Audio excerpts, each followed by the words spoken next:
Dans le labyrinthe des mots, des locutions et des expressions, on s'y perd parfois. Mais chaque mot a son histoire, et chaque histoire, son fil conducteur. Sur la chaîne YouTube JC Group, je vous propose Le Fil d'Ariane, le podcast qui vous donne la clé pour comprendre les expressions françaises, une à la fois, un jour à la fois. Le Fil d'Ariane, votre rendez-vous quotidien sur JC Group.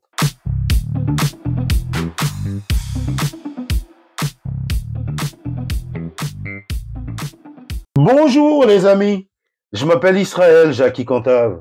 Bienvenue dans ce nouveau numéro dédié aux mots, aux locutions et aux expressions. Comme chaque jour, je vous propose d'effectuer ce voyage intergénérationnel consacré à la magie des mots et des expressions.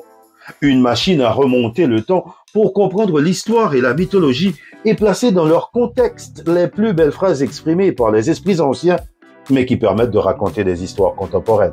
Bienvenue dans Le Fil d'Ariane. Le Fil d'Ariane, du lundi au vendredi sur la chaîne YouTube de IJC Group. Aujourd'hui, les amis, on quitte la mythologie grecque pour l'Antiquité romaine. Nous sommes en 49 avant Jésus-Christ. En ces temps-là, un homme faisait la loi et transformait peu à peu la République romaine en empire romain. Il s'appelle Jules César. Issu de la prestigieuse famille patricienne des Julie, le petit Jules, qui allait devenir le grand César, est né en l'an 100 avant Jésus-Christ. Il entre très tôt dans la politique. En 59, il devient consul avant d'atteindre la plus haute magistrature de la République. De 58 à 51 avant Jésus-Christ. Ah oui, j'avais oublié les amis. Avant Jésus-Christ, on comptait les années par ordre décroissant. De 58 à 51 donc, avant Jésus-Christ, il est nommé gouverneur de la Gaule cisalpine et de la Gaule narbonnaise. César mène une série de campagnes militaires brillantes qui aboutissent à la conquête de toute la Gaule, l'actuelle France et l'actuelle Belgique. Sa victoire décisive fut le siège d'Alésia en 52 avant Jésus-Christ contre le chef gaulois Vercingétorix. Oui, je vous vois venir.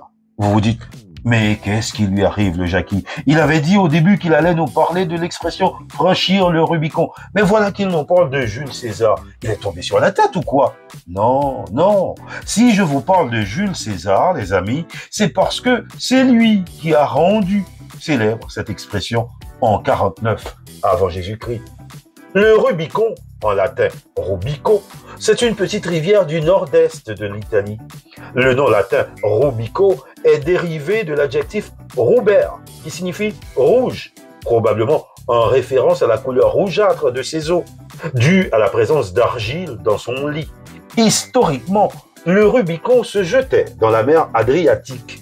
L'identification exacte du cours d'eau antique est sujette à débat depuis des siècles, car les travaux hydrauliques des siècles passés ont modifié le réseau hydrographique de la région.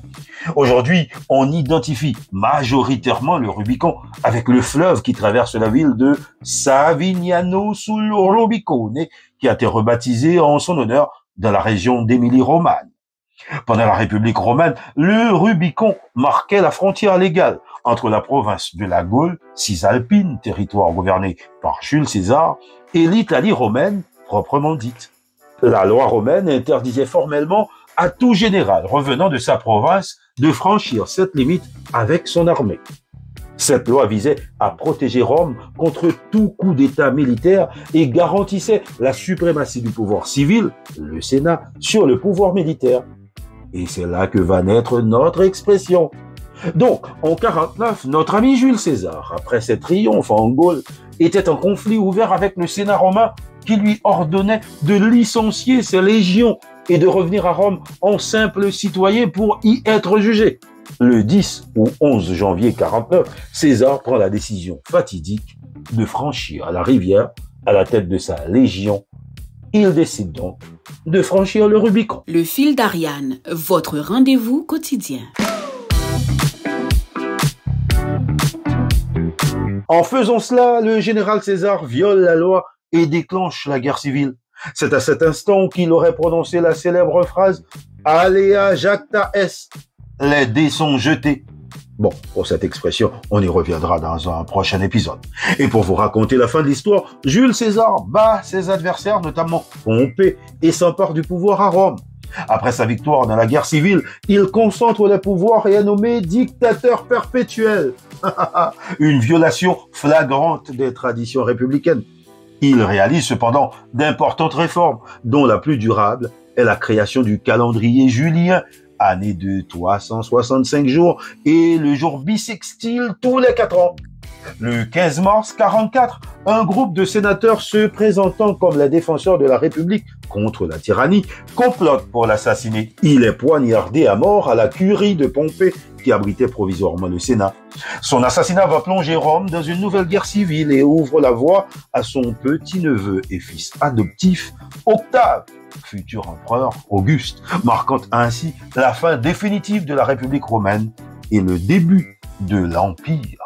Aujourd'hui, l'expression « franchir le Rubicon » est tout un symbole intemporel. Elle représente le point de non-retour, l'étape après laquelle il est impossible de faire marche arrière. L'expression symbolise également le moment où l'on brise une règle ou une limite sacrée, en connaissance des conséquences, bien entendu. C'est une décision audacieuse, symbole d'une résolution forte et périlleuse. Franchir le Rubicon, c'est donc prendre une décision irrévocable qui engage sur une voie sans retour. Elle est souvent utilisée pour désigner un pas décisif en politique ou dans la vie de tous les jours. Le fil d'Ariane, une expression, un jour à la fois. Et voilà les amis, le fil d'Ariane, c'est fini pour aujourd'hui. Mais devinez quoi? Je vous retrouve demain pour vous mettre la puce à l'oreille. D'ici là, continuez de vous abonner à la chaîne IJC Group pour découvrir d'autres contenus.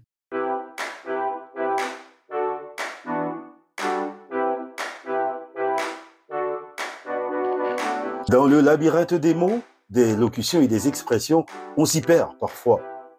Mais chaque mot a son histoire, et chaque histoire, son fil conducteur. Sur la chaîne YouTube IJC Group, je vous propose Le Fil d'Ariane, le podcast qui vous donne la clé pour comprendre les expressions françaises, une à la fois, un jour à la fois. Le Fil d'Ariane, votre rendez-vous quotidien sur IJC Group.